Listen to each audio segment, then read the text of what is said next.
देखना ना भूलो रोजाना पंजाबी खबरां TV 84 ਤੇ। ਕੀ ਤੁਸੀਂ ਰੋਜ਼ਾਨਾ ਕੰਮ ਤੇ ਆਪਣਾ ਵਧੇਰੇ ਸਮਾਂ ਬਿਤਾਉਣ ਤੋਂ ਪਰੇਸ਼ਾਨ ਹੋ? ਆਪਣੀ ਪੂੰਜੀ ਨੂੰ ਕੰਮ ਤੇ ਲਗਾਓ, ਸਾਡੇ ਨਾਲ ਇਨਵੈਸਟ ਕਰੋ। ਅਸੀਂ ਤੁਹਾਡੀ ਪੂੰਜੀ ਤੋਂ ਤੁਹਾਡੇ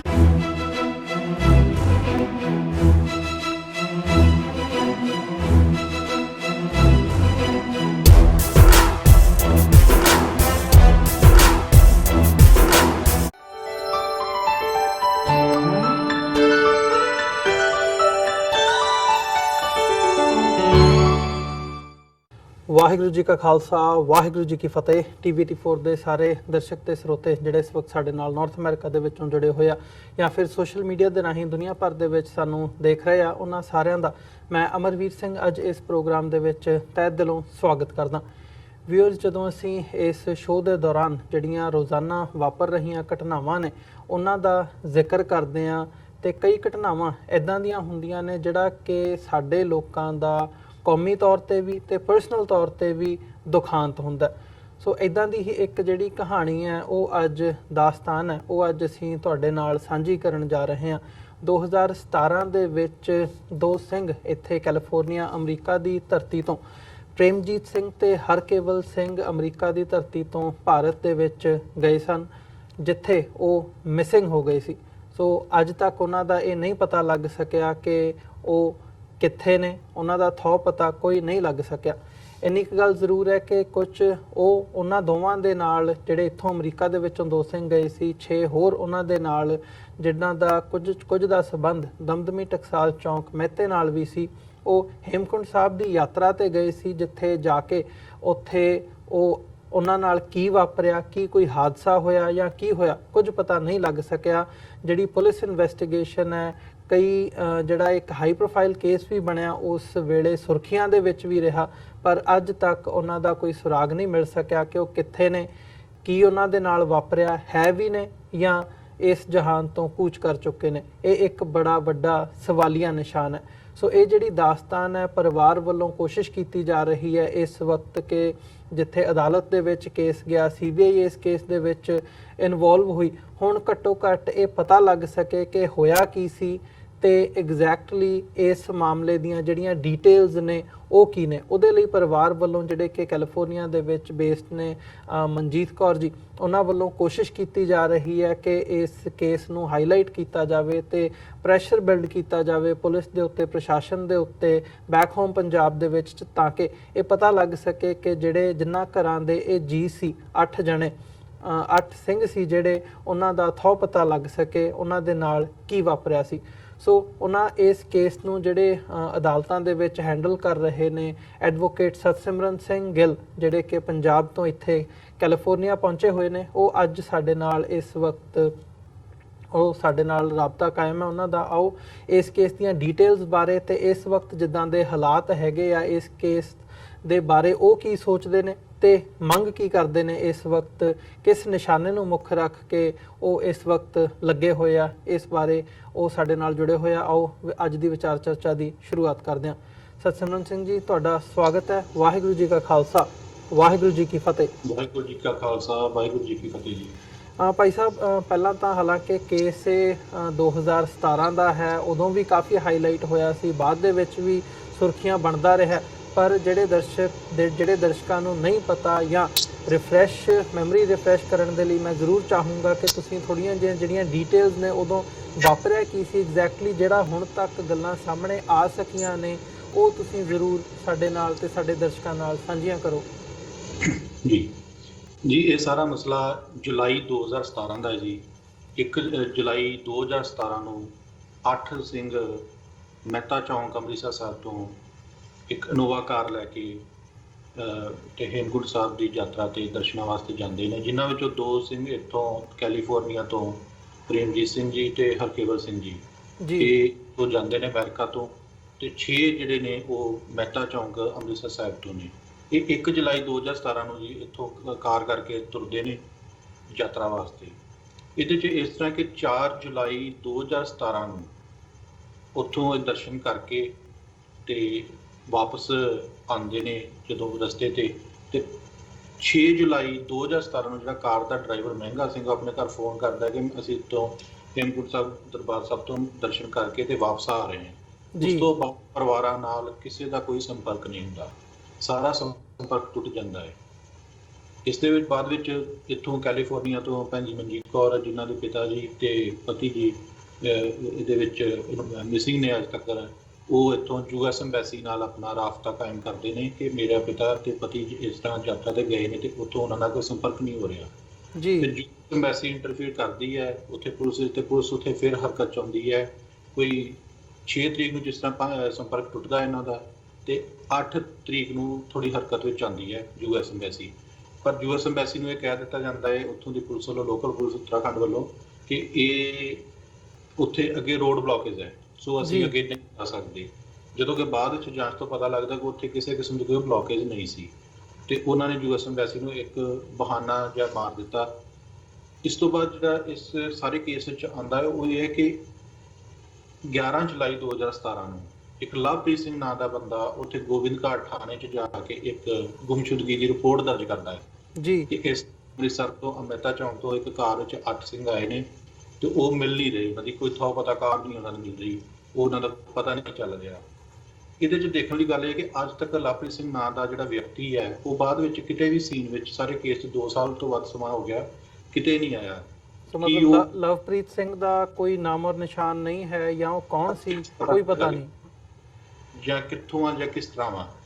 ਠੀਕ ਹੈ, ਜੇ ਉਹ ਕੋਈ ਹੈ ਵਾ ਜਿਸ ਨੇ ਰਿਪੋਰਟ ਦਰਜ ਕਰਾਈ ਹੈ, ਤੇ ਜੇ ਸਭ ਤੋਂ ਵੱਡਾ ਇਹ ਸਵਾਲ ਪਹਿਲਾਂ ਇਹ ਪੈਦਾ ਹੁੰਦਾ ਸੀ ਜਿੱਥੋਂ ਸਾਰਾ ਸ਼ੱਕ ਸ਼ੁਰੂ ਹੁੰਦਾ ਹੈ ਕਿ ਇੱਕ ਅਨਨੋਨ ਬੰਦੇ ਨੂੰ ਕਿਸ ਤਰ੍ਹਾਂ ਪਤਾ ਨਾਵਾਂ ਸਮੇਤ ਕਿ ਕਿਹੜੇ 8 ਬੰਦੇ ਕਾਰ 'ਚ ਨੇ। ਚਲੋ ਅਸੀਂ ਮੰਨ ਲੈਂਦੇ ਹਾਂ ਕਿ 6 ਉਹ ਪੰਜਾਬ ਦੇ ਲੋਕਾਂ ਨੂੰ ਜਾਣਦਾ, ਅੰਮ੍ਰਿਤਸਰ ਸਾਹਿਬ ਵਾਲਿਆਂ ਨੂੰ ਜੀ, ਜਿਹੜੇ ਮੈਟਾਂ ਤੋਂ ਸੀਗੇ, ਤੇ ਜਿਹੜੇ 2 ਕੈਲੀਫੋਰਨੀਆ ਤੋਂ ਇੱਥੋਂ ਆਏ ਨੇ ਉਹਨਾਂ ਦੇ ਨਾਵਾਂ ਸਮੇਤ ਕਿਵੇਂ ਜਾਣਦਾ ਉਹਨਾਂ ਨੂੰ, ਜਿਹੜੀ ਸਭ ਤੋਂ ਵੱਡੀ, ਕਿਉਂਕਿ ਗੁੰਮਸ਼ੁਦਗੀ ਦੀ ਰਿਪੋਰਟ ਵਿੱਚ ਉਹਨੇ ਸਾਰਿਆਂ ਦੇ ਨਾਮ ਤੇ ਐਡਰੈਸਾਂ ਦਾ ਜ਼ਿਕਰ ਕੀਤਾ ਹੈ ਕਿ ਇਹ ਉਹਨਾਂ ਦੇ ਪਤਾ ਵਾ ਜੀ। ਇੱਥੋਂ ਫਿਰ ਇਹ ਸਾਰਾ ਸ਼ੱਕ ਸ਼ੁਰੂ ਹੁੰਦਾ ਹੈ, ਤੇ ਇਹ ਸਾਰਾ ਮਸਲਾ ਜਿਹੜਾ ਇੱਥੋਂ ਗੁੰਮਸ਼ੁਦਗੀ ਦੀ ਤਲਾਸ਼ ਤੋਂ ਬਾਅਦ ਪੁਲਿਸ ਵੀ ਜਿਹੜੀ ਉੱਤਰਾਖੰਡ ਦੀ ਹੈ ਉਹ ਥੋੜੀ ਬਹੁਤ ਕਹਿ ਲਓ ਕਿ ਭਾਲ ਸ਼ੁਰੂ ਕਰਦੀ ਹੈ, ਪਰ ਕੋਈ ਏਡੀ ਪੁਖਤਾ ਨਾ ਤੇ ਉਹ ਕੋਈ ਠੋਸ ਭਾਲ ਵਾਸਤੇ ਯਤਨ ਕਰਦੀ ਹੈ, ਤੇ ਨਾ ਹੀ ਉਹ ਕੋਈ ਪਰਿਵਾਰਾਂ ਨੂੰ ਐਗਜ਼ੈਕਟ ਪੋਜੀਸ਼ਨ ਦੱਸਦੀ ਹੈ। ਜਿਸ ਤੋਂ ਬਾਅਦ ਵਿੱਚ ਭੈਣ ਜੀ ਮਨਜੀਤ ਕੌਰ ਹੋਣੀ US ਐਮਬੈਸੀ ਨਾਲ ਸੰਪਰਕ ਕਰਦੇ ਨੇ, ਉੱਥੋਂ ਵੀ ਪਰਿਵਾਰਾਂ ਦੇ ਪਰਿਵਾਰਕ ਮੈਂਬਰ ਹੇਮਕੁੰਟ ਸਾਹਿਬ ਜਾਂਦੇ ਨੇ ਆਪਣੇ ਪਰਿਵਾਰਕ ਮੈਂਬਰਾਂ ਨੂੰ ਲੱਭਣ ਵਾਸਤੇ, ਪਰ ਉਹਨਾਂ ਨੂੰ ਪੁਲਿਸ ਰਾਹ 'ਚ ਰੋਕ ਲੈਂਦੀ ਹੈ। ਫਿਰ ਇੱਥੋਂ ਮਨਜੀਤ ਕੌਰ ਐਮਬੈਸੀ ਨੂੰ ਫੋਨ ਕਰਦੇ, ਐਮਬੈਸੀ ਉੱਥੇ ਫੋਨ ਕਰਦੀ, ਤੇ ਫਿਰ ਉਹ ਪਰਿਵਾਰਕ ਮੈਂਬਰ ਜਿਹੜੇ ਨੇ ਪੁਲਿਸ ਛੱਡਦੀ ਹੈ। ਸੋ ਇਹ ਸਾਰਾ ਮਸਲਾ ਜੁਲਾਈ 2017 'ਚ ਜੋ ਸ਼ੁਰੂ ਹੋਇਆ, ਅੱਜ ਤੱਕ ਇੱਕ ਭੇਦ ਹੀ ਬਣਿਆ ਹੋਇਆ ਕਿ ਉਹ 8 ਵਿਅਕਤੀਆਂ ਨਾਲ ਹੋਇਆ ਕੀ ਹੈ, ਕਿ ਉਹ ਹਾਦਸਾ ਜਿਹਨੂੰ ਪੁਲਿਸ ਦੱਸ ਰਹੀ ਹੈ ਹਾਦਸਾ ਦੱਸ ਰਹੀ ਹੈ, ਪਰ ਉਹ ਅਸੀਂ ਪੂਰੇ ਫੈਕਟਸ ਦੇਖਦੇ ਹਾਂ ਕੇਸ ਦੇ, ਉਹ ਹਾਦਸਾ ਹੋਇਆ ਲੱਗਦਾ ਨਹੀਂ ਹੈ। ਇਹਦੇ ਵਿੱਚ ਜਿਹੜੀ ਇੱਕ ਐਕਸੀਡੈਂਟ ਦੀ ਗੱਲ ਵੀ ਆਈ ਸੀ ਵੀ ਉਹਨਾਂ ਦੀ ਜਿਹੜੀ ਗੱਡੀ ਹੈ ਉਹ ਕਾਫੀ ਦੂਰ, ਜਾਂ ਉਹਨਾਂ ਦਾ ਜਿਹੜਾ ਹੋਰ ਸਮਾਨ ਸੀ ਉਹ ਕਾਫੀ ਦੂਰ ਕਿਸੇ ਥਾਂ ਦੇ ਵਿੱਚੋਂ ਮਿਲਿਆ, ਜਦੋਂ ਜਾਂਚ ਬਾਅਦ ਦੇ ਵਿੱਚ ਪੁਲਿਸ ਵੱਲੋਂ ਕੀਤੀ ਗਈ ਹੈ। ਐਕਸੀਡੈਂਟ ਦੀ ਜਿਹੜੀ ਰਿਪੋਰਟ ਹੈ ਉਹਦਾ ਕੀ ਸੀ ਜੀ? ਪੁਲਿਸ ਤਾਂ ਪਹਿਲੇ ਦਿਨ ਤੋਂ ਹੀ ਕਹਿ ਰਹੀ ਕਿ ਇਹ ਐਕਸੀਡੈਂਟ ਹੈ, ਪਰ ਉੱਥੇ ਐਕਸੀਡੈਂਟ ਜੇਕਰ ਮੰਨ ਲਓ ਹੋਇਆ ਵਾ, ਮੈਂ ਪਹਿਲਾਂ ਵੀ ਕਈ ਥਾਵਾਂ ਤੇ ਜ਼ਿਕਰ ਕੀਤਾ ਹੈ ਕਿ ਜੇਕਰ ਉੱਥੇ ਐਕਸੀਡੈਂਟ ਹੁੰਦਾ ਵਾ, ਰੇਲਿੰਗ ਟੁੱਟਦੀ ਹੈ, ਰੇਲਿੰਗ ਟੁੱਟਣ ਤੋਂ ਬਾਅਦ ਵਿੱਚ ਉੱਥੇ ਕੋਈ ਕਿਸੇ ਤਰ੍ਹਾਂ ਦੀ ਕੋਈ ਕਾਰ ਦੀ ਰਿਕਵਰੀ, ਕੋਈ ਲਾਸ਼ ਬਰਾਮਦ ਹੋਵੇ, ਕੁਝ ਹੋਵੇ, ਉੱਥੇ ਦੇਖੋ ਇੱਕ ਹਾਈਡਰੋਇਲੈਕਟ੍ਰਿਕ ਪ੍ਰੋਜੈਕਟ ਹੈ ਉੱਥੇ ਜਿੱਥੇ ਬੱਤੀ ਪੈਦਾ ਹੁੰਦੀ ਹੈ। ਜੇ ਇਹ ਚਾਹੁੰਦੇ, ਜੇ ਇਹਨਾਂ ਨੂੰ ਪਤਾ ਹੁੰਦਾ ਕਿ ਇੱਥੇ ਜੀ ਗੱਡੀ ਰੁੜ ਗਈ ਹੈ, ਉਹਦਾ ਬੰਨ ਖਾਲੀ ਕਰਕੇ, ਉਹ ਬੰਨ ਮਾਰ ਕੇ, ਤੇ ਉੱਥੋਂ ਸਾਰਾ ਕੁਝ ਬਰਾਮਦ ਹੋ ਸਕਦਾ ਸੀ। ਕਾਰ ਹੈ, ਕਾਰ ਦੇ ਵਿੱਚ ਕੁਝ ਵੀ ਮਿਲ ਸਕਦਾ ਸੀ। ਫਿਰ ਮੋਬਾਈਲ ਫੋਨ ਸੀ, ਉਹਨਾਂ ਤੋਂ ਲੋਕੇਸ਼ਨਾਂ ਟਰੇਸ ਹੋ ਸਕਦੀਆਂ ਸੀ, ਸਾਰਿਆਂ ਕੋਲ ਮੋਬਾਈਲ ਫੋਨ ਸੀਗੇ। ਪਰ ਇੱਧਰ ਵੱਲ ਉਹਨਾਂ ਨੇ ਕੋਈ ਇੱਕੋ ਹੀ ਥਿਊਰੀ ਤੇ ਕੰਮ ਕਰਦੇ ਰਹੇ ਜੀ, ਐਕਸੀਡੈਂਟ ਹੈ। ਤੇ ਜੇ ਉਹ ਐਕਸੀਡੈਂਟ ਦੀ ਥਿਊਰੀ ਤੇ ਕੰਮ ਕਰਦੇ ਤੇ ਉਹ ਆਪਣੀ ਥਿਊਰੀ ਨੂੰ 2 ਸਾਲ 'ਚ ਪ੍ਰੂਵ ਵੀ ਨਹੀਂ ਕਰ ਸਕੇ। ਨਾ ਉਹ ਕਲੋਜ਼ਰ ਰਿਪੋਰਟ ਦਿੱਤੀ ਉਹਨਾਂ ਨੇ ਕਿ ਇਹ ਇਸ ਕੇਸ ਨੂੰ ਵੀ ਐਕਸੀਡੈਂਟ ਕਹਿ ਦਿੰਦੇ ਨੇ, ਬਟ ਕਲੋਜ਼ਰ ਰਿਪੋਰਟ ਦੇ ਦੇਣ ਜਾਂ ਕਿ ਹਾਂ ਜੀ ਐਕਸੀਡੈਂਟ ਹੈ, ਕਿਉਂਕਿ ਉਹਨਾਂ ਕੋਲ ਵੀ ਕੋਈ ਸਬੂਤ ਨਹੀਂ ਹੈ, ਜਾਂ ਉਹ ਜਾਂਚ ਨਹੀਂ ਸਹੀ ਤਰ੍ਹਾਂ ਕਰਨੀ ਚਾਹੁੰਦੇ, ਜਾਂ ਇਸ ਕੀ ਮਸਲਾ ਹੈ। ਹੁਣ ਇਹ ਜਿਹੜੀ ਅੱਗੇ ਜਾਂਚ ਚੱਲ ਰਹੀ ਹੈ, ਇਹ ਸਾਰਾ ਵਿਸ਼ਾ ਉਹਦੇ ਵਿੱਚ ਜਿਹੜਾ ਵਾ ਆਸ ਕਰਦੇ ਹਾਂ ਕਿ ਪੂਰਨ ਰੂਪ ਦੇ ਵਿੱਚ ਕਵਰ ਕੀਤਾ ਜਾਵੇਗਾ। ਇਹਦੇ ਵਿੱਚ ਜੇ ਮੈਂ ਗਲਤ ਨਾ ਹੋਵਾਂ ਤਾਂ ਉਸ ਸਮੇਂ ਦੇ ਵਿੱਚ ਜਿਹੜੇ ਦਮਦਮੀ ਟਕਸਾਲ ਦੇ ਇਸ ਵਕਤ ਮੁਖੀ ਹੈਗੇ ਆ ਹਰਨਾਮ ਸਿੰਘ, ਉਹਨਾਂ ਦੀ ਇਨਵੋਲਵਮੈਂਟ ਵੀ ਸੀ, ਹੋਰ ਵੀ ਜਿਹੜੇ ਪੰਜਾਬ ਦੇ ਸਿਆਸੀ ਆਗੂ ਹੈਗੇ ਆ ਉਹਨਾਂ ਦੇ ਵੱਲੋਂ ਉਸ ਵਕਤ ਸਟੇਟਮੈਂਟਸ ਵੀ ਦਿੱਤੀਆਂ ਗਈਆਂ ਸੀ ਜਾਂਚ ਨੂੰ ਐਕਸਪੈਡਾਈਟ ਕਰਨ ਦੇ ਲਈ, ਤੇ ਇਸ ਸਾਰੇ ਮਾਮਲੇ ਦਾ ਸੱਚ ਸਾਹਮਣੇ ਲੈ ਕੇ ਆਉਣ ਦੇ ਲਈ ਵੀ ਇਹਨਾਂ 8 ਬੰਦਿਆਂ ਦੇ ਨਾਲ ਹੋਇਆ ਕੀ ਹੈ। ਸੋ ਇੰਨੇ ਪ੍ਰੈਸ਼ਰ ਤੋਂ ਬਾਅਦ ਕੀ ਉਹਦਾ ਜਿਹੜਾ ਨਤੀਜਾ ਹੈ, ਜਾਂ ਉਹ ਸਾਰੇ ਪ੍ਰੈਸ਼ਰ ਦਾ ਕੀ ਸਮਝਦੇ ਹੋ ਕਿ ਪੁਲਿਸ ਵੱਲੋਂ ਜਾਂ ਓਵਰਆਲ ਅਦਾਲਤੀ ਨਿਜ਼ਾਮ ਦੇ ਉੱਤੇ ਕੀ ਉਹਦਾ ਜਿਹੜਾ ਸਿੱਟ ਹੈ ਉਹ ਨਿਕਲਿਆ? ਜੇ ਪੰਜਾਬ ਦੇ ਲੀਡਰਾਂ ਵੱਲੋਂ ਜਾਂ ਜਿਸ ਤਰ੍ਹਾਂ ਤੁਸੀਂ ਨਾਮ ਇੱਕ ਵਿੱਚ ਲਿਆ ਦਮਦਮ ਟਕਸਾਲ ਦੇ ਮੁਖੀ ਸਾਹਿਬਾਨ ਵੱਲੋਂ ਕੋਈ ਪ੍ਰੈਸ਼ਰ ਪਾਇਆ ਜਾਂਦਾ, ਪੁਖਤਾ ਰੂਪ 'ਚ ਕੋਈ ਸਟੈਪ ਚੁੱਕ ਕੇ ਕੋਈ ਪ੍ਰੈਸ਼ਰ ਉੱਥੋਂ ਦੀ ਉੱਤਰਾਖੰਡ ਪੁਲਿਸ 'ਤੇ ਪ੍ਰਭਾਵ ਪਾਇਆ ਜਾਂਦਾ ਤੇ ਘੱਟੋ ਘੱਟ 1 ਮਹੀਨੇ ਦੇ ਵਿੱਚ ਜਾਂ 10 ਦਿਨਾਂ 'ਚ ਕੋਈ ਲਾਸ਼ ਮਿਲਦੀ, ਉੱਥੋਂ ਕੋਈ ਸੁਰਾਗ ਮਿਲਦਾ ਉਹਨਾਂ ਦਾ, ਪਰ ਕੋਈ ਉੱਤਰਾਖੰਡ ਪੁਲਿਸ ਤੇ ਇਸ ਚੀਜ਼ ਦਾ ਕੋਈ ਮੇਰੇ ਜੋ ਕਾਨੂੰਨੀ ਆਪਾਂ ਪਹਿਲੋਂ ਦੀ ਗੱਲ ਕਰੀਏ ਤੇ ਕੋਈ ਜੋ ਫੈਕਟਸ ਕਹਿੰਦੇ ਨੇ ਕੋਈ ਇੰਨਾ ਪ੍ਰੈਸ਼ਰ ਨਹੀਂ ਪਿਆ, ਕਿਉਂਕਿ ਉੱਥੇ ਇਸ ਕੇਸ ਅੱਜ ਤੱਕ ਉੱਤਰਾਖੰਡ ਪੁਲਿਸ ਦੇ 6 ਇਨਵੈਸਟੀਗੇਟਿਵ ਆਫੀਸਰ ਆਏ ਨੇ ਜੀ। 6 ਇੱਕੋ ਥਿਊਰੀ ਤੇ ਕੰਮ ਕਰਦੇ ਰਹੇ ਨੇ ਕਿ ਐਕਸੀਡੈਂਟ ਹੈ। ਜੇ ਐਕਸੀਡੈਂਟ ਹੈ ਤੇ ਕੁਝ ਨਾ ਕੁਝ ਬਰਾਮਦਗੀ ਦੇਣ। ਉਹ ਫੇਕ ਐਵੀਡੈਂਸ ਜਦੋਂ ਇਹਨਾਂ ਨੇ ਫੋਨ ਕਰਨਾ ਭੈਣ ਜੀ ਮਨਜੀਤ ਕੌਰ ਉਹਨਾਂ ਨੇ, ਤਾਂ ਉਹਨਾਂ ਨੇ ਕੋਈ ਨਾ ਕੋਈ ਕੋਲੋਂ ਹੀ ਐਵੀਡੈਂਸ ਦੇਣ ਦੀ ਕੋਸ਼ਿਸ਼ ਕਰਨੀ ਕਿ ਹਾਂ ਇਹ ਐਕਸੀਡੈਂਟ ਹੈ, ਪਰ ਉਹਨੂੰ ਉਹ ਵੀ ਰਿਕਾਰਡ ਤੇ ਨਹੀਂ ਲੈ ਕੇ ਆਉਂਦੇ ਰਹੇ ਜੀ। ਇਹ ਸਾਰਾ ਮਸਲਾ ਇਸ ਲਈ ਸ਼ੱਕੀ ਹੁੰਦਾ ਗਿਆ। ਹੁਣ ਅਦਾਲਤ ਜਿਹੜੀ ਹੈ ਉਹਨੇ CBI ਦੀ ਇਨਕੁਆਇਰੀ ਦਾ ਆਰਡਰ ਇਸ ਕੇਸ 'ਚ ਕੀਤਾ ਹੈ ਤੇ ਉਹ ਅੱਗੋਂ ਜਾਂਚ ਹੁਣ ਮਾਰਚ 2019 ਤੋਂ CBI ਦੇਖ ਰਹੀ ਹੈ ਤੇ ਉਹ ਕਾਫੀ ਇਸ ਦੇ ਵਿੱਚ ਅੱਗੋਂ ਪੈਰਵਾਈ ਕਰ ਰਹੀ ਹੈ ਜੀ। CBI ਵੱਲੋਂ ਕੋਈ ਰਿਸਪੌਂਸ ਇਹਦੇ ਤੇ ਮਿਲਿਆ ਹੋਵੇ ਜਿਹੜਾ ਤੁਹਾਨੂੰ ਸੈਟੀਸਫਾਈ ਕਰਦਾ ਹੋਵੇ? ਜੀ ਇਹ ਦੇਖੋ, ਪਹਿਲਾਂ ਤਾਂ ਇਹ ਕਿ ਇਹ ਸਾਰਾ ਜਾਂਚ ਦਾ ਵਿਸ਼ਾ, ਠੀਕ ਹੈ ਜੀ।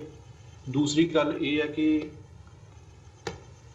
CBI ਨੂੰ ਕੇਸ ਮਿਲਿਆ ਮਾਰਚ 2019 ਚ, ਅਜੇ 3 ਮਹੀਨੇ ਉਹਨਾਂ ਕੋਲ ਹੋਏ ਨੇ, ਪਰ ਫਿਰ ਵੀ ਜਿੱਥੋਂ ਤੱਕ ਮੈਨੂੰ ਜਾਣਕਾਰੀ ਹੈ ਉਹਨਾਂ ਨੇ ਕਾਫੀ ਜਿਹੜਾ ਵਾ ਉਹ ਰਿਕਾਰਡ ਉੱਥੋਂ ਉੱਤਰਾਖੰਡ ਪੁਲਿਸ ਤੋਂ ਆਪਣੇ ਕਬਜ਼ੇ ਵਿੱਚ ਲਿਆ ਹੈ। ਕੁਝ ਮੋਬਾਈਲ ਫੋਨ ਇਹਨਾਂ ਦੇ ਲੋਕੇਸ਼ਨਸ ਲੱਭਣ ਦੀ ਕੋਸ਼ਿਸ਼ ਕਰ ਰਹੀ ਹੈ, ਪਰ 2 ਸਾਲ ਦਾ ਅਰਸਾ ਹੋਣ ਤੋਂ ਬਾਅਦ ਵਿੱਚ ਇਹ ਸਾਰੇ ਜਿਹੜੇ ਸਬੂਤ ਨੇ ਉਹਨਾਂ ਨੂੰ ਇਕੱਠਾ ਕਰਨਾ ਇਹਦੇ ਵਿੱਚ ਥੋੜਾ ਟਾਈਮ ਲੱਗਦਾ ਹੈ। ਅਸੀਂ CBI ਨੂੰ ਥੋੜਾ ਟਾਈਮ ਦਿੰਦੇ ਹਾਂ, ਦੇਖਦੇ ਹਾਂ ਉਹ ਕੀ ਕਰਦੀ ਹੈ। ਬਾਕੀ ਤੁਸੀਂ ਪਹਿਲਾਂ ਜਿਸ ਤਰ੍ਹਾਂ ਜ਼ਿਕਰ ਕੀਤਾ ਸੀਗਾ ਕਿ ਇੱਥੋਂ ਲੀਡਰਾਂ ਨੇ ਪ੍ਰੈਸ਼ਰ ਦੀ ਗੱਲ ਕਰਦੇ ਹੋ, ਤਾਂ ਇੱਥੋਂ ਆਪਣਾ ਭੈਣ ਜੀ ਮਨਜੀਤ ਕੌਰ ਹੁਣਾਂ ਦੇ, ਮੈਂ ਇੱਥੇ ਆਇਆ ਵਾਂ, ਇਹਨਾਂ ਨਾਲ ਵੀ ਗੱਲਬਾਤ ਹੋਈ ਹੈ।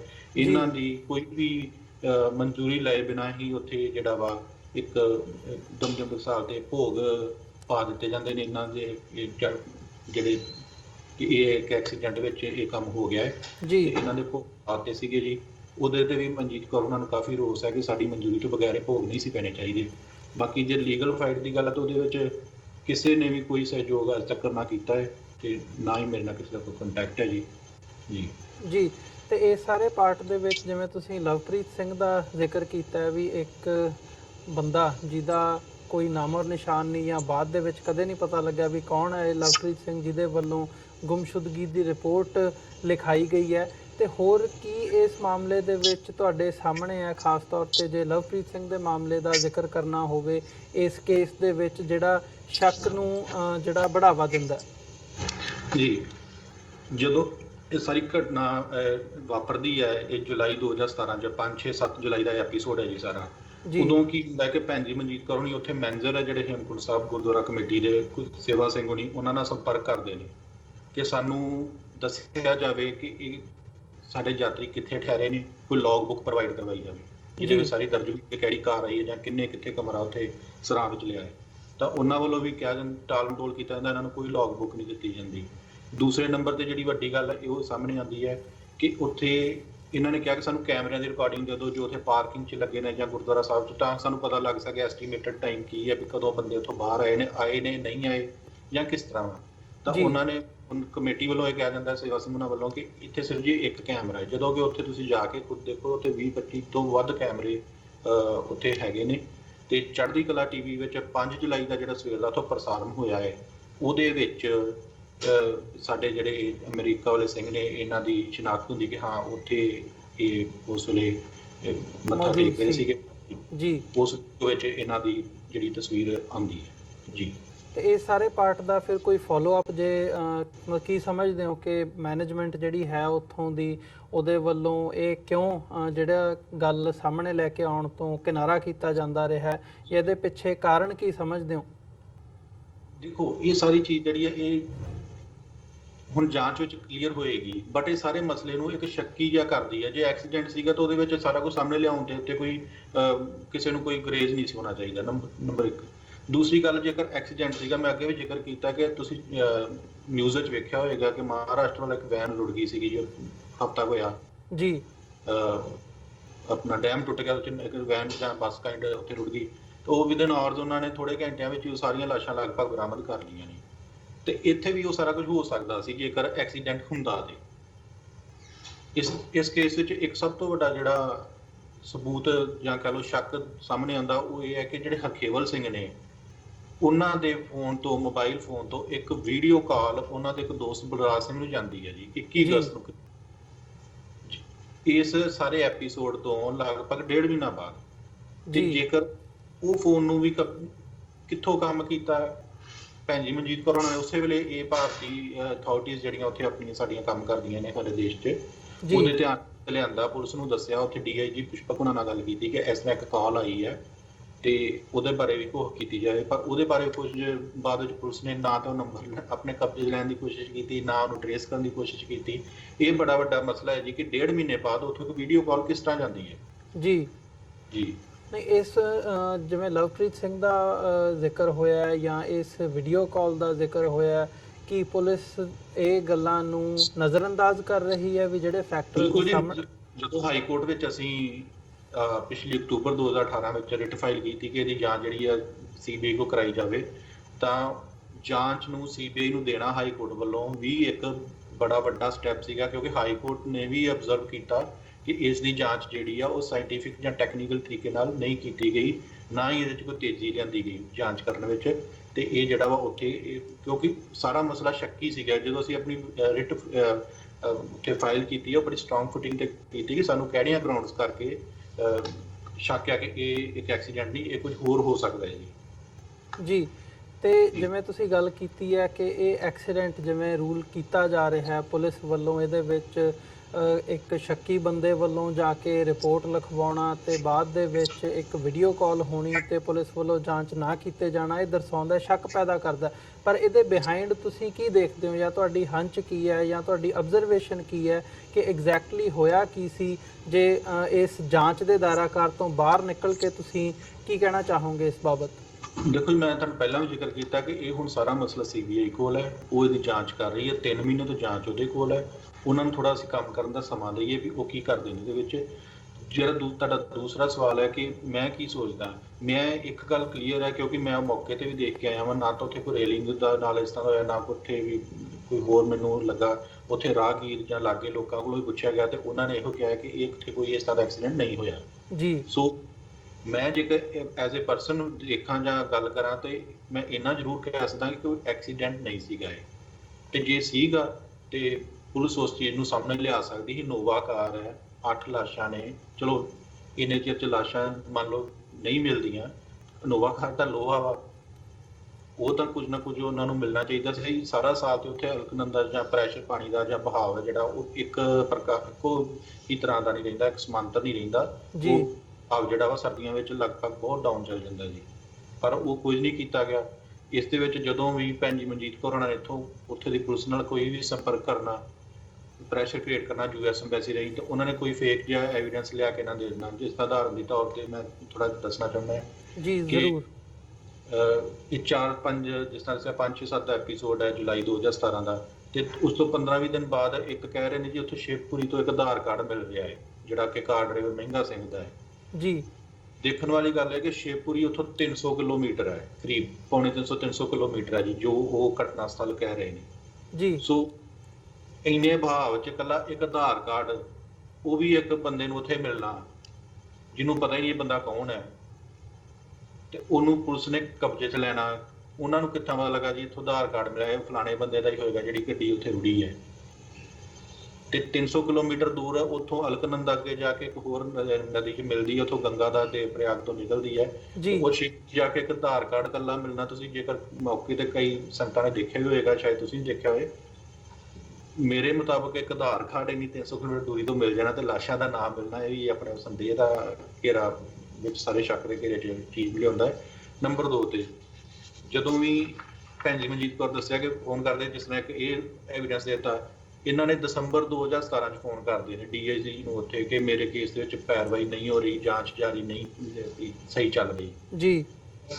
ਅਗਲੇ ਦਿਨ ਹੀ ਇਹਨਾਂ ਨੂੰ SP ਜਿਹੜਾ ਚਮੋਲੀ ਹੈ, ਜਿਹੜਾ ਉੱਥੋਂ ਦਾ ਕੰਸਰਨਡ SP ਦਾ ਫੋਨ ਆ ਜਾਂਦਾ ਹੈ ਕਿ ਕੋਈ ਹਰਪਾਲ ਸਿੰਘ ਉਹਦੀ ਜੈਕਟ ਮੌਕੇ ਤੋਂ ਬਰਾਮਦ ਹੋਈ ਹੈ। ਹੁਣ ਤੁਸੀਂ ਇਹ ਦੇਖੋ ਕਿ 6 ਮਹੀਨੇ ਬਾਅਦ ਜਦੋਂ ਕਿ ਸਾਈਟ ਤੇ ਜਿਹੜੀ ਉਹ ਅਲੈਜ ਕਰਦੇ ਨੇ ਕਿ ਐਕਸੀਡੈਂਟਲ ਸਾਈਟ ਆ, ਤੁਸੀਂ ਇਹ ਦੇਖੋ ਵੀ ਉੱਥੇ ਸਾਰੀ ਜਾਂਚ ਹੋਈ, ਉਹ ਕਹਿੰਦਾ ਜੀ ਅਸੀਂ SDRF ਲਾਈ ਹੈ, NDRF ਲਾਈ ਹੈ, ਬਾਅਦ ਵਿੱਚ ਉੱਥੋਂ ਇੱਕ ਜੈਕਟ ਕਿਸ ਤਰ੍ਹਾਂ ਮਿਲ ਸਕਦੀ ਹੈ ਜਦੋਂ ਉੱਥੇ ਮੀਂਹ ਵੀ ਪੈਂਦਾ ਹੈ, ਬਰਫ਼ ਵੀ ਪੈਂਦੀ ਹੈ, ਦਸੰਬਰ 'ਚ ਉੱਥੇ ਬਰਫ਼ ਸ਼ੁਰੂ ਹੋ ਜਾਂਦੀ ਹੈ ਜੀ। ਉਹ 6 ਮਹੀਨੇ ਬਾਅਦ ਉੱਥੋਂ ਇੱਕ ਜੈਕਟ ਦਾ ਮਿਲਣਾ, ਕਾਰ ਨਹੀਂ ਮਿਲਦੀ, ਲਾਸ਼ਾਂ ਨਹੀਂ ਮਿਲਦੀਆਂ, ਆਧਾਰ ਕਾਰਡ ਮਿਲਦਾ ਹੈ, 6 ਮਹੀਨੇ ਬਾਅਦ ਜੈਕਟ ਮਿਲਦੀ ਹੈ। ਇਹ ਸਾਰਾ ਕੁਝ ਜਿਹੜਾ ਵਾ ਅਸੀਂ ਹਾਈ ਕੋਰਟ ਦੀ ਆਬਜ਼ਰਵੇਸ਼ਨ ਵਿੱਚ ਉਹਨਾਂ ਦੇ ਧਿਆਨ 'ਚ ਲਿਆਂਦਾ, ਉਹਨਾਂ ਨੇ ਆਬਜ਼ਰਵੇਸ਼ਨ ਲਈ ਕਿ ਹਾਂ ਇਹ ਸਾਰਾ ਮਸਲਾ ਸ਼ੱਕੀ ਹੈ, ਪੁਲਿਸ ਇਹਦੇ 'ਚ ਕੁਝ ਨਹੀਂ ਕਰ ਰਹੀ ਤੇ ਇਹਦੀ ਜਿਹੜੀ ਜਾਂਚ ਹੈ ਉਹ CBI ਨੂੰ ਦਿੱਤੀ ਜਾਵੇ। ਸ਼ਾਇਦ CBI ਵੀ ਇਹਦੇ ਵਿੱਚ ਕੋਈ ਨਾ ਕੋਈ ਜਿਹੜਾ ਸੱਚਾਈ ਹੈ ਸਾਹਮਣੇ ਲਾਏ ਤੇ ਪਰਿਵਾਰਾਂ ਦੇ ਨਾਲ, ਉਹਨਾਂ ਦੇ ਬੱਚਿਆਂ ਨਾਲ ਇਨਸਾਫ ਕੀਤਾ ਜਾ ਸਕੇ। ਜੀ ਤੇ ਮੈਂ ਜਿੰਨੀ ਕੁ ਜਿਹੜੀ ਜਾਣਕਾਰੀ ਹੈ ਉਹ ਸਾਡੇ ਸਾਹਮਣੇ ਇਸ ਵਕਤ ਜਿਹੜੇ ਸਾਡੇ ਦਰਸ਼ਕ ਇਸ ਵਕਤ ਸਾਡੇ ਨਾਲ ਜੁੜੇ ਵੀ ਹੋਏ ਆ, ਤੇ ਤੁਸੀਂ ਇੱਥੇ ਅਮਰੀਕਾ ਕੈਨੇਡਾ ਦੇ ਵਿੱਚ ਹੁਣ ਤੁਸੀਂ ਆਏ ਹੋ ਇਸ ਕੇਸ ਨੂੰ ਲੈ ਕੇ, ਲੋਕਾਂ ਦੇ ਵਿੱਚ ਵੀ ਵਿਚਰ ਰਹੇ ਹੋ, ਕੀ ਐਕਸਪੈਕਟੇਸ਼ਨ ਹੈ ਤੁਹਾਡੀ ਜਾਂ ਕੀ ਉਮੀਦ ਲੈ ਕੇ ਤੁਸੀਂ ਇਸ ਕੇਸ ਨੂੰ ਹੁਣ ਅੱਗੇ ਲੋਕਾਂ ਦੇ ਵਿੱਚ ਲੈ ਕੇ ਆ ਰਹੇ ਹੋ? ਇੱਥੇ ਭੈਣ ਜੀ ਮਨਜੀਤ ਕੌਰ ਹੋਣਾ ਦੇ ਮੈਂ ਸੱਦੇ ਤੇ ਇੱਥੇ ਅਮਰੀਕਾ ਵਿੱਚ ਆਇਆ ਜੀ। ਇਹਨਾਂ ਨੇ ਚੜ੍ਹਦੀ ਕਲਾ ਦੇ ਸਿੰਘਾਂ ਦੀ ਚੜ੍ਹਦੀ ਕਲਾ ਵਾਸਤੇ ਅਖੰਡ ਪਾਠ ਇੱਥੇ ਕਰਵਾਇਆ ਸੀ ਜੀ ਫ੍ਰਿਜ਼ਨੋ ਗੁਰਦੁਆਰਾ ਸਾਹਿਬ ਵਿੱਚ। ਉੱਥੇ ਮੈਨੂੰ ਇਹਨਾਂ ਨੇ ਸੱਦਿਆ ਕਿ ਅਸੀਂ ਸੰਗਤ ਨੂੰ ਜਾਣਕਾਰੀ ਦਈਏ, ਕਿਉਂਕਿ ਸੰਗਤ ਇਹ ਸਮਝ ਕੇ ਬੈਠੀ ਹੈ ਕਿ ਇਹ ਐਕਸੀਡੈਂਟ ਹੈ ਜੀ। ਅਸੀਂ ਉਹਨੂੰ ਸਾਡਾ ਉਹਦਾ ਮੇਨ ਮਕਸਦ ਇਹ ਸੀਗਾ ਕਿ ਸੰਗਤ ਨੂੰ ਅਸੀਂ ਦੱਸ ਸਕੀਏ, ਉਹਨਾਂ ਅੱਗੇ ਆਪਣਾ ਪੱਖ ਰੱਖ ਸਕੀਏ ਕਿ ਇਹ ਐਕਸੀਡੈਂਟ ਨਹੀਂ ਸੀ, ਇਹ ਇੱਕ ਅਜਿਹਾ ਜਾਂਚ ਦਾ ਵਿਸ਼ਾ ਹੈ ਜਿਹਦੇ ਵਿੱਚ ਬਹੁਤ ਤਹਿਵਾਂ ਸਮੇਤ ਸੱਚਾਈ ਜਿਹੜੀ ਆ ਉਹ ਬਹੁਤ ਜਲਦੀ ਆਸ ਕਰਦੇ ਹਾਂ ਕਿ CBI ਉਹ ਸਾਹਮਣੇ ਲਾਏਗੀ ਤੇ ਵਾਹਿਗੁਰੂ ਕਿਰਪਾ ਕਰੇ ਅਸੀਂ ਸੰਗਤ ਨੂੰ ਉਹ ਸਾਰੀ ਜਾਣਕਾਰੀ ਜਲਦ ਹੀ ਮੁਹੱਈਆ ਕਰਵਾਵਾਂਗੇ ਜੀ। ਮੇਰੇ ਹੁਣ ਦਾ ਇੱਥੇ ਮਕਸਦ ਇਹ ਸੀ, ਇੱਕ ਤਾਂ ਉਹਨਾਂ ਦੇ ਆਪਣਾ ਤੇ ਕੁਝ ਹੋਰ ਵੀ ਸਾਡੇ ਕੇਸ ਦੇ ਮੁਤਲਕ ਅੰਦਰੂਨੀ ਮਸਲੇ ਜਿਹੜੇ ਅਸੀਂ ਡਿਸਕਸ ਕਰਨੇ ਸੀ ਕਿ ਪਰਿਵਾਰ ਨਾਲ ਬੈਠ ਕੇ ਉਹਦੇ ਬਾਰੇ ਵਿਚਾਰ ਕੀਤਾ ਗਿਆ ਜੀ। ਤੇ ਇਹਦੇ ਵਿੱਚ ਕੋਈ ਪਰਿਵਾਰ ਵੱਲੋਂ ਜਾਂ ਤੁਹਾਡੇ ਵੱਲੋਂ ਇੱਕ ਲੀਗਲ ਕਾਉਂਸਲ ਹੋਣ ਦੇ ਨਾਤੇ ਨਾ ਸਹੀ, ਪਰ ਪਰਿਵਾਰ ਵੱਲੋਂ ਜਾਂ ਪਰਿਵਾਰ ਦੇ ਵਿੱਚ ਜਿਹੜੇ ਹੋਰ ਬੰਦੇ ਇਨਵੋਲਵਡ ਹੈਗੇ ਆ ਉਹਨਾਂ ਵੱਲੋਂ ਕੋਈ ਅਜਿਹਾ ਡਾਊਟ ਕਹਿ ਲਓ ਕਿ ਪੋਲਿਟਿਕਸ ਦੇ ਉੱਤੇ ਜਾਂ ਜਿਹੜੇ ਵੀ ਬੰਦੇ ਇਸ ਕੇਸ ਦੇ ਵਿੱਚ ਇਨਵੋਲਵਡ ਹੋਏ ਆ, ਤੁਸੀਂ ਉਹ ਅਸੀਂ ਬਿਆਨਾਂ ਦਾ ਜ਼ਿਕਰ ਕਰੀਏ, ਪੋਲੀਟੀਸ਼ੀਅਨਸ ਦਾ ਜ਼ਿਕਰ ਕਰੀਏ ਜਾਂ ਦਮਦਮੀ ਟਕਸਾਲ ਦਾ ਜ਼ਿਕਰ ਕਰੀਏ, ਕੀ ਕੋਈ ਹੰਚ ਉਹਨਾਂ ਦੀ ਇਸ ਸਾਰੇ ਪਾਰਟ ਨੂੰ ਮੁੱਖ ਰੱਖਦਿਆਂ ਹੋਇਆਂ ਜਿਹੜੀ ਉਹ ਸ਼ੱਕ ਕਹਿੰਦੇ ਹੋਣ ਜਾਂ ਇਸ ਦੇ ਉੱਤੇ ਉਹਨਾਂ ਦਾ ਕੋਈ ਜਿਵੇਂ ਕਹਿੰਦੇ ਹੁੰਦੇ ਆ ਵੀ ਸਾਨੂੰ ਇਹ ਲੱਗਦਾ ਕਿ ਐਵੇਂ ਹੋਇਆ ਤੇ ਹੁਣ ਜਿਹੜਾ ਹੈ ਇਹਦੇ ਤੋਂ ਪੱਲਾ ਝਾੜਨ ਦੀ ਕੋਸ਼ਿਸ਼ ਕੀਤੀ ਜਾ ਰਹੀ ਹੈ? ਜਦੋਂ ਵੀ ਕੋਈ ਜਾਂਚ ਚੱਲਦੀ ਹੈ ਕਿਸੇ ਵੀ ਏਜੰਸੀ ਦੁਆਰਾ ਕੀਤੀ ਜਾਂਦੀ ਹੈ ਤੇ ਉਹ ਵੱਖ-ਵੱਖ ਉਸ ਥਿਊਰੀਆਂ ਦੇ ਉੱਤੇ ਕੰਮ ਕਰਦੀ ਹੈ ਕਿ ਇਹ ਨਹੀਂ ਤੇ ਕਿਸ ਤਰ੍ਹਾਂ ਇੱਕ ਮੈਟਰ ਦੀਆਂ 4-5-6 ਥਿਊਰੀਆਂ ਤੇ ਕੰਮ ਕਰਦੀ ਹੈ ਜੀ। ਸੋ CBI ਅੱਗੇ ਵੀ ਤਾਂ ਜ਼ਿਕਰ ਕੀਤਾ ਕਿ ਉਹ 3 ਮਹੀਨੇ ਤੋਂ ਜਾਂਚ ਚੱਲ ਰਹੀ ਹੈ ਤੇ ਉਹਨਾਂ ਦੀ ਜਾਂਚ ਅਸੀਂ ਹਲੇ ਥੋੜੀ ਚੱਲਣ ਦਈਏ, ਉਹ ਕਿੱਧਰ ਨੂੰ ਲੈ ਕੇ ਜਾਂਦੇ ਨੇ, ਕਿਹਦੇ ਵੱਲ ਜਾਂਦੇ ਨੇ, ਇਹ ਹੁਣ ਉਹਨਾਂ ਦਾ ਵਿਸ਼ਾ ਹੈ ਜੀ। ਜੋ ਬਾਕੀ ਉਹਨੂੰ ਜੇਕਰ ਸਾਨੂੰ ਸਮਾਬੰਧ ਕਰਨਾ ਪਏਗਾ ਅਸੀਂ ਉਹਦੇ ਵਾਸਤੇ ਦੁਬਾਰਾ ਹਾਈ ਕੋਰਟ ਜਾਣਾ ਪਏਗਾ, ਅਸੀਂ ਜਾਵਾਂਗੇ ਜੀ। ਬਟ ਇਹ ਹੈ ਕਿ ਇਹ ਜਾਂਚ ਮੇਰਾ ਇਹ ਇੱਕ ਰਿਕੁਐਸਟ ਹੈ ਪਰਿਵਾਰ ਵੱਲੋਂ ਵੀ ਹੈ ਕਿ ਇਸ ਜਾਂਚ ਨੂੰ ਜਲਦ ਕੀਤਾ ਜਾਵੇ ਤੇ ਸਪੀਡੀ ਵੇ ਨਾਲ ਕੀਤਾ ਜਾਵੇ। ਟੈਕਨੀਕਲੀ ਸਾਰੇ ਜਿਹੜੇ ਜਾਂਚ ਦੇ ਪਹਿਲੂ ਨੇ ਜਿਵੇਂ ਫੋਨ ਕਾਲਾਂ, ਫੋਨ ਦੀਆਂ ਆਪਣਾ ਟਰੇਸ ਕਰਨੇ, ਇਹ ਸਾਰਾ ਟੈਕਨੀਕਲੀ ਐਂਡ ਸਾਇੰਟੀਫਿਕਲੀ ਤੇ ਤੇਜ਼ੀ ਨਾਲ ਸਾਰੀ ਜਾਂਚ ਕੀਤੀ ਜਾਏ ਕਿ ਉਹ 2 ਸਾਲ ਬੀਤ ਚੁੱਕੇ ਨੇ ਤੇ 2 ਸਾਲਾਂ ਵਿੱਚ ਕਾਫੀ ਕੁਝ ਜਿਹੜੇ ਐਵੀਡੈਂਸ ਨੇ ਉਹ ਖਤਮ ਹੋ ਜਾਂਦੇ ਨੇ ਜਾਂ ਕਰ ਦਿੱਤੇ ਜਾਂਦੇ ਨੇ। ਤੇ ਸੋ ਮੇਰੀ ਇਹੋ ਹੀ ਹੈ ਕਿ ਇਹਨੂੰ ਜਲਦ ਤੋਂ ਜਲਦ ਜਿਹੜਾ ਵਾ ਉਹ ਪੂਰਾ ਕੀਤਾ ਜਾ ਸਕੇ ਤੇ ਸੱਚਾਈ ਜਿਹੜੀ ਉਹ ਸਾਰੀ ਦੁਨੀਆ ਸਾਹਮਣੇ ਆ ਸਕੇ। ਹੋਇਆ ਜੀ ਬਿਲਕੁਲ, ਅਸੀਂ ਵੀ ਇਸ ਪਲੇਟਫਾਰਮ ਤੋਂ ਵੀ ਇਹ ਉਮੀਦ ਕਰਦੇ ਹਾਂ ਤੇ ਆਸ ਕਰਦੇ ਹਾਂ, ਅਰਦਾਸ ਵੀ ਕਰਦੇ ਹਾਂ ਵਾਹਿਗੁਰੂ ਅੱਗੇ ਕਿ ਜਿਹੜੀਆਂ ਇਹ 8 ਰੂਹਾਂ ਨੇ ਇਹਨਾਂ ਨਾਲ ਉਸ ਸਮੇਂ ਦੇ ਵਿੱਚ ਕੀ ਵਾਪਰਿਆ, ਕੀ ਹੋਇਆ, ਇਹ ਗੱਲ ਜਗ ਜ਼ਾਹਰ ਹੋ ਸਕੇ। ਸੋ ਸਤਸਿਮਰਨ ਸਿੰਘ ਜੀ, ਤੁਹਾਡਾ ਬਹੁਤ-ਬਹੁਤ ਧੰਨਵਾਦ, ਤੁਸੀਂ ਆਪਣਾ ਸਮਾਂ ਕੱਢ ਕੇ ਸਾਡੇ ਨਾਲ ਇਸ ਕੇਸ ਦੇ ਮੁਤਲਕ ਜਿਹੜੀ ਸਾਰੀ ਜਾਣਕਾਰੀ ਹੈ ਉਹ ਸਾਂਝੀ ਕੀਤੀ ਹੈ। ਤੇ ਅੱਜ ਦੇ ਸ਼ੋਅ ਦੇ ਵਿੱਚ ਇੱਥੇ ਇਜਾਜ਼ਤ ਚਾਹਾਂਗੇ ਜੀ। ਦੁਬਾਰਾ ਫਿਰ ਤੁਹਾਡੇ ਨਾਲ ਰਾਬਤਾ ਕਾਇਮ ਕਰਾਂਗੇ ਜਦੋਂ ਇਸ ਕੇਸ ਬਾਰੇ ਹੋਰ ਜਿਹੜੇ ਵੇਰਵੇ ਨੇ ਉਹ ਸਾਹਮਣੇ ਆਉਂਦੇ ਆ। ਉਮੀਦ ਕਰਦੇ ਹਾਂ। ਸੋ ਫਤਿਹ ਦੀ ਸਾਂਝ ਪਾਈਏ ਅੰਤ ਦੇ ਵਿੱਚ। ਵਾਹਿਗੁਰੂ ਜੀ ਕਾ ਖਾਲਸਾ, ਵਾਹਿਗੁਰੂ ਜੀ ਕੀ ਫਤਿਹ ਜੀ। ਵਿਊਅਰਸ, ਇਹ ਸਨ ਐਡਵੋਕੇਟ ਸਤਸਿਮਰਨ ਸਿੰਘ ਜਿਹੜੇ ਕਿ ਪਰਿਵਾਰ ਦੇ ਸੱਦੇ ਤੇ ਇੱਥੇ ਹੁਣ ਅਮਰੀਕਾ ਤੇ ਕੈਨੇਡਾ ਦੇ ਦੌਰੇ ਤੇ ਆਏ ਨੇ। ਇਸ ਵਕਤ ਕੈਲੀਫੋਰਨੀਆ ਦੇ ਵਿੱਚ ਉਹ ਬੈਠੇ ਨੇ ਜਿੱਥੋਂ ਸਾਡੇ ਨਾਲ ਉਹਨਾਂ ਨੇ ਸਾਰੀ ਇਹ ਜਿਹੜੀ ਕੇਸ ਤੇ ਬਾਰੇ ਜਾਣਕਾਰੀ ਹੈ ਉਹ ਸਾਂਝੀ ਕੀਤੀ ਹੈ। ਸੋ ਇੱਕ ਵੱਡਾ ਸਵਾਲ ਉੱਠਦਾ ਹੈ ਇੱਥੇ ਕਿ ਦੋ ਸਿੰਘ ਜਿਹੜੇ ਕੈਲੀਫੋਰਨੀਆ ਤੋਂ ਭਾਰਤ ਦੀ ਧਰਤੀ ਦੇ ਉੱਤੇ ਜਾਂਦੇ ਆ, ਉੱਥੇ ਆਪਣੀ ਜਿਹੜੀ ਧਾਰਮਿਕ ਯਾਤਰਾ ਹੇਮਕੁੰਟ ਸਾਹਿਬ ਦੇ ਲਈ ਉਹ ਜਾਂਦੇ ਆ। ਇੱਕ ਡਰਾਈਵਰ ਤੇ ਤਿੰਨ ਚਾਰ ਜਿਹੜੇ ਹੋਰ ਸਿੰਘ ਹੈਗੇ ਆ ਦਮਦਮੀ ਟਕਸਾਲ ਦੇ ਨਾਲ ਵੀ ਜਿਨ੍ਹਾਂ ਦਾ ਸੰਬੰਧ ਹੈ, ਉਹ ਇੱਕ ਜਥੇ ਦੇ ਤੌਰ ਤੇ ਉੱਥੇ ਜਾਂਦੇ ਆ ਤੇ ਉਹਨਾਂ ਦਾ ਬਾਅਦ ਦੇ ਵਿੱਚ ਕੁਝ ਪਤਾ ਨਹੀਂ ਲੱਗਦਾ ਤੇ ਪੁਲਿਸ ਵੱਲੋਂ ਇਹਦੇ ਤੇ ਕੀ ਕਾਰਵਾਈ ਕੀਤੀ ਜਾ ਰਹੀ ਹੈ ਜਾਂ ਕਿਵੇਂ ਉਹਨਾਂ ਪਰਿਵਾਰਾਂ ਨੂੰ ਰਿਸਪੌਂਸ ਕਿਸ ਹਿਸਾਬ ਨਾਲ ਦਿੱਤਾ ਜਾ ਰਿਹਾ ਹੈ, ਇਹਦੀ ਜਿਹੜੀ ਵਕੀਲ ਉਹਨਾਂ ਦੇ ਜਿਹੜੇ ਵਕੀਲ ਨੇ ਉਹਨਾਂ ਦੇ ਮੂੰਹੋਂ ਤੁਸੀਂ ਸਾਰਾ ਸੁਣ ਚੁੱਕੇ ਹੋ। ਸੋ ਇੱਕ ਬੜਾ ਵੱਡਾ ਇਹ ਕੁਐਸਚਨ ਮਾਰਕ ਲੱਗਦਾ ਹੈ ਸਿਸਟਮ ਦੇ ਉੱਤੇ, ਖਾਸ ਤੌਰ ਤੇ ਜਦੋਂ ਅਸੀਂ ਮਾਈਨੋਰਿਟੀਜ਼ ਜਾਂ ਸਿੱਖਾਂ ਦੀ ਗੱਲ ਕਰਦੇ ਹਾਂ ਇਸ ਪਾਰਟ ਦੇ ਉੱਤੇ। ਸੋ ਇਹਨਾਂ ਹੀ ਸ਼ਬਦਾਂ ਦੇ ਨਾਲ ਅੱਜ ਅਸੀਂ ਇੱਥੇ ਤੁਹਾਡੇ ਕੋਲੋਂ ਇਜਾਜ਼ਤ ਚਾਹਾਂਗੇ, ਦੁਬਾਰਾ ਫਿਰ ਤੁਹਾਡੇ ਨਾਲ ਮੁਲਾਕਾਤ ਹੋਵੇਗੀ।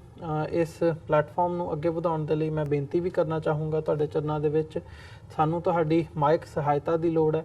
TV84 ਨੂੰ ਡੋਨੇਟ ਕਰਨ ਦੇ ਲਈ ਤੁਸੀਂ ਸਾਡੀ ਵੈਬਸਾਈਟ www.tv84.tv ਤੇ ਜਾ ਕੇ ਸਾਨੂੰ ਡੋਨੇਟ ਕਰ ਸਕਦੇ ਹੋ ਤੇ ਮੰਥਲੀ ਡੋਨੇਸ਼ਨਸ ਦੇ ਲਈ ਪਲੇਜ ਕਰ ਸਕਦੇ ਹੋ।